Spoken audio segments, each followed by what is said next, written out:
Welcome to the Slop Farm. Enjoy the video.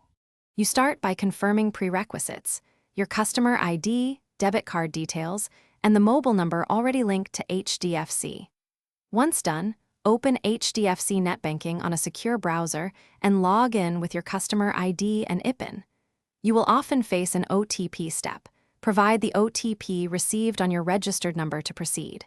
Make sure you're on the official portal to avoid fraud, and keep your debit card handy, because you will need numbers from it in the next steps. Once logged in, navigate to Profile or Requests and choose Change Mobile Number.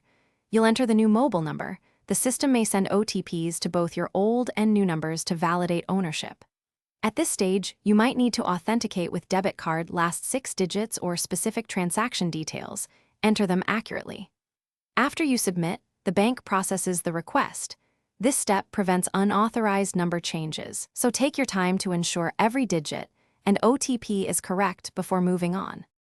You complete the process by confirming the final OTP and submitting the change. You should receive an SMS or email confirmation with a reference number. Save it.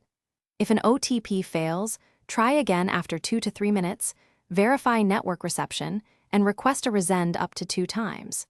Make sure to use the saved reference when contacting HDFC customer care.